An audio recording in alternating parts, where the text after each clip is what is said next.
je ne sais pas si je vous l'avais déjà dit à Pâques, mais il était une tradition dans les pays autour du Rhin, c'est de temps en temps de raconter une histoire pour commencer l'homélie. Alors je vais vous poser une devinette. Vous savez ce que c'est les chanoines? Donc c'est les prêtres qui sont les conseils de l'évêque, mais souvent il faut reconnaître que pendant longtemps, ce n'étaient pas des prêtres de première jeunesse.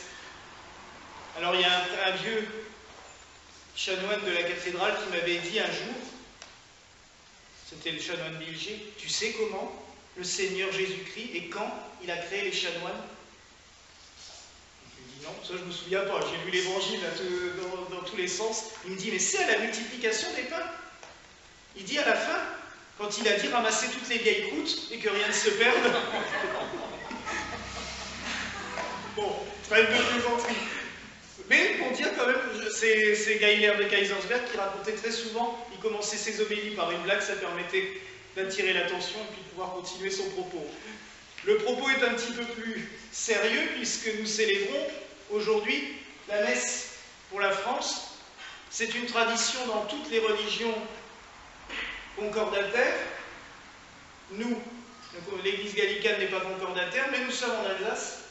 Et c'est vrai qu'en Alsace, même si on nous taxe régulièrement quand on est à l'intérieur, que soi-disant l'Alsace n'aime pas la France, c'est quand même en Alsace que juifs, protestants et les églises de tradition catholique, je dis les églises de tradition catholique puisque les paroisses traditionnalistes qui ne dépendent pas de Rome et les gallicans ont pris aussi pour la France et spécialement les dimanches qui précèdent ou qui suivent le 14 juillet.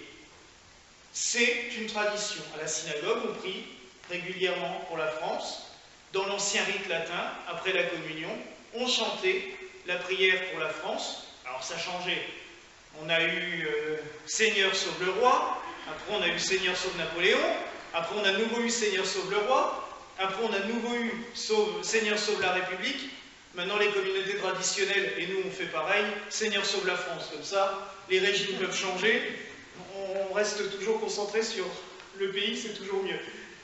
Les protestants ont aussi une prière pendant les cultes, quand il y a des cultes officiels, pour la France, pour le pays.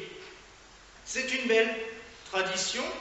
Alors on peut se poser la question, pourquoi? Quel intérêt? Et est-ce que des chrétiens, c'est ce qu'on m'a posé cette semaine, est-ce qu'il est intéressant pour des chrétiens de faire la messe à un moment où on se souvient de la Révolution française? Ah oui, question importante. C'est vrai que la Révolution française peut laisser et a laissé des très mauvais souvenirs pour beaucoup de chrétiens. On en a massacré une grosse partie à cette époque. Le nombre de prêtres et d'évêques qui sont passés par la guillotine a été quand même démesuré. Mais le 14 juillet, on se souvient surtout de la fête de la Fédération qui rassemblait toute la France et qui a quand même commencé par une messe. Et c'était une messe quasi miraculeuse puisque c'est la seule fois où l'évêque d'Autun a daigné célébrer la messe de sa vie. Ce brave Talleyrand, oui, a daigné célébrer la messe une fois dans sa vie. Il fallait quand même marquer le coup. Mais ça veut dire quand même que pour les révolutionnaires de 1789, il était important que la célébration de la Révolution commence par une messe. Ce qui, par la suite, avec les folies de la terreur, mais qui était vraiment parti dans un monde totalement démoniaque, là, on n'était plus du tout dans la même chose. Mais je trouve tout simplement qu'en tant qu'Église, et l'Église gallicane est quand même l'héritière de toutes ces traditions françaises, et la tradition française, c'est l'ensemble de notre histoire. C'est pas juste une bribe. La nostalgie de la monarchie, oui, c'est très bien. La monarchie a eu des très bonnes choses pour la France. Mais bon, ça fait quand même plus de 100 ans qu'on n'a plus droit en France. Donc, il faut vivre avec son temps. Maintenant, on a des présidents qui sont des monarques aussi, à leur manière. Donc, on a toujours cette tradition. L'Église gallicane a existé au temps des empereurs romains, puisque les premiers chrétiens en Gaule, il y avait des empereurs à Rome. On ne parlait même pas un jour d'avoir un chef pour la France. Elle a existé au temps des rois de France. Elle a existé au temps de la Révolution. il y a eu des évêques qui, au temps de la Révolution, n'étaient pas si mauvais qu'on a voulu le dire. Quand on étudie la vie de l'abbé Grégoire, il aurait voté la mort du roi. On n'a aucune certitude, puisque les témoignages de l'époque et les listes de présence à l'Assemblée constituante à l'époque, il n'y a pas de signature de l'abbé Grégoire ce jour-là. A priori, il s'est abstenu de venir à l'Assemblée pour éviter d'avoir à voter la mort du roi. Donc, on l'accuse de choses. En tout cas, c'est quand même lui qui a milité contre l'esclavage. Et quand il était encore simple curé de paroisse, à Ambert-Ménil, à côté de Lunéville, il avait quand même créé dans son village quelque chose de tout à fait sidérant pour l'époque, une école pour les garçons et pour les filles. Hein, on éduquait des filles à l'époque, c'était quand même... Donc, malgré tout, ces évêques-là, on est plutôt fiers, dans l'Église gallicane, de les avoir dans notre succession apostolique. Du temps de Napoléon, l'Église de France a survécu. Par la suite de la Restauration aussi. Et après, il y a eu la République, l'Église est toujours là, elle est toujours présente. Donc l'Église se doit de vivre avec son temps, de vivre avec ce qui se passe tous les jours. Et nous nous devons de prier pour notre pays. La France a une histoire fabuleuse, une histoire magnifique. Elle a eu de cesse d'apporter depuis sa création des choses merveilleuses dans le monde entier. Notre patrimoine spirituel, et je parle vraiment de spirituel mais avec un grand S, puisque pas juste le patrimoine religieux, mais l'esprit de la France est passé partout. On a toujours été en pointe d'un point de vue spirituel, dans les dévotions.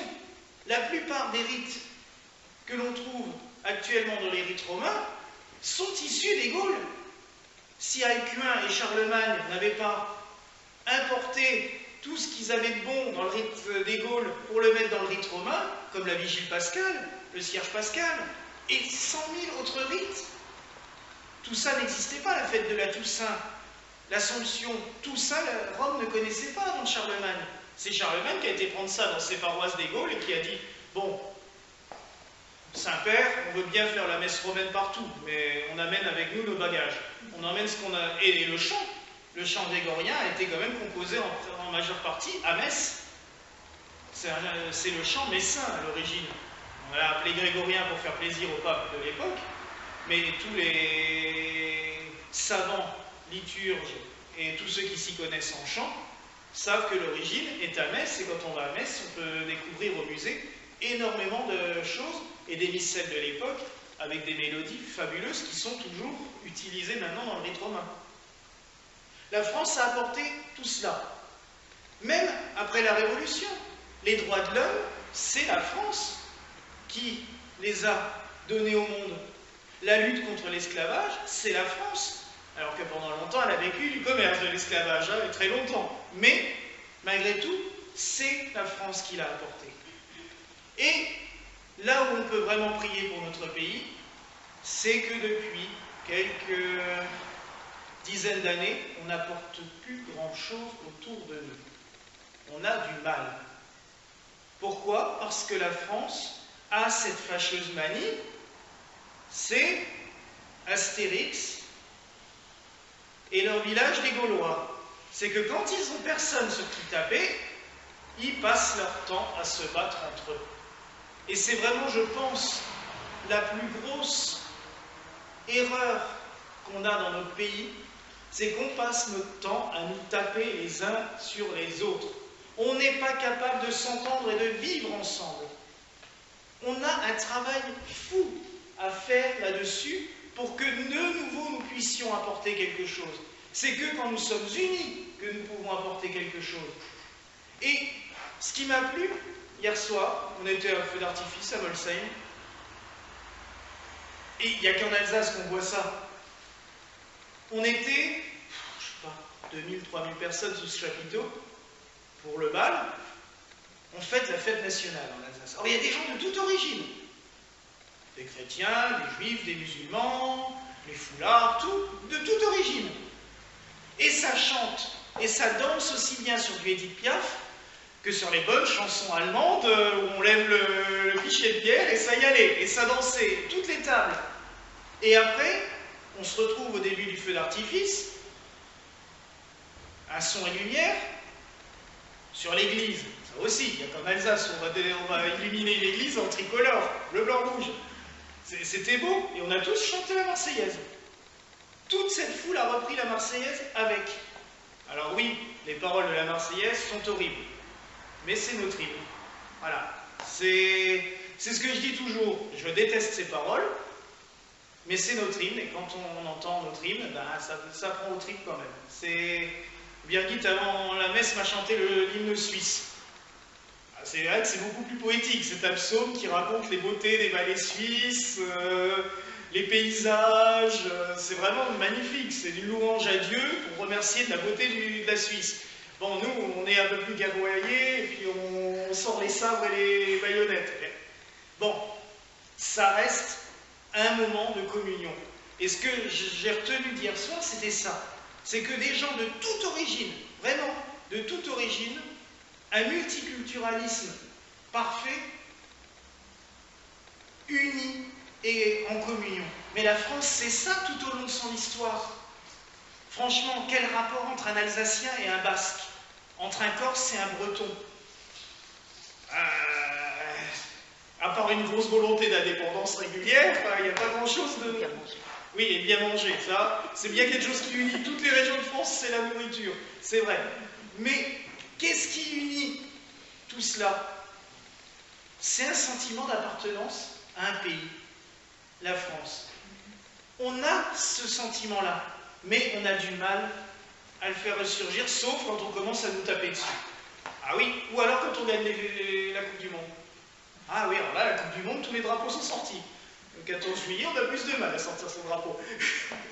Mais je me souviens qu'en 98, quand on a gagné la Coupe du Monde, les rues autour de chez nous, il y avait des drapeaux partout. Alors, on était en Bretagne, c'était pavoisé partout. Bon.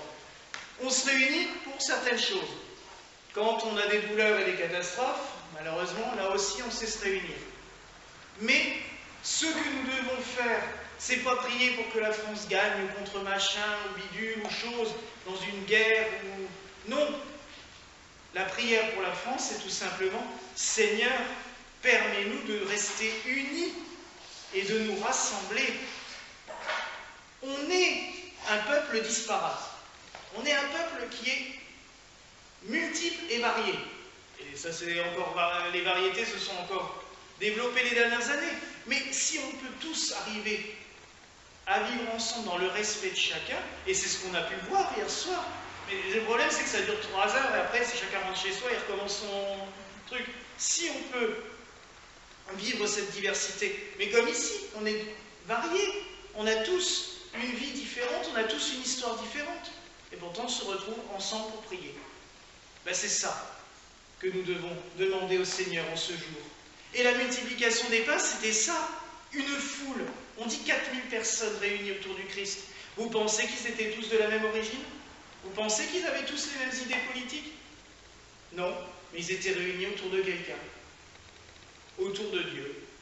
Fait homme, c'est clair, il prêchait, il les nourrissait. Alors là, les êtres humains, généralement, quand il y a quelqu'un qui distribue de la nourriture, on se moque toujours des chiens en disant qu'ils sont fidèles qu'eux à celui à la main qui les nourrit, mais l'être humain aussi, hein, quand il y a quelqu'un qui lui donne du pain, il est content.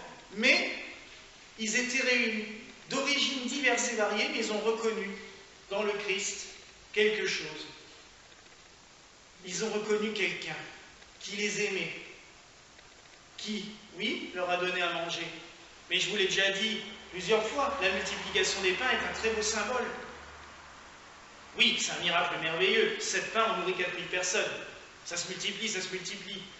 Mais ce qui est intéressant, c'est ce que ça a annoncé. C'est que depuis 2000 ans, le pain de vie, l'Eucharistie, le corps du Christ, se multiplie.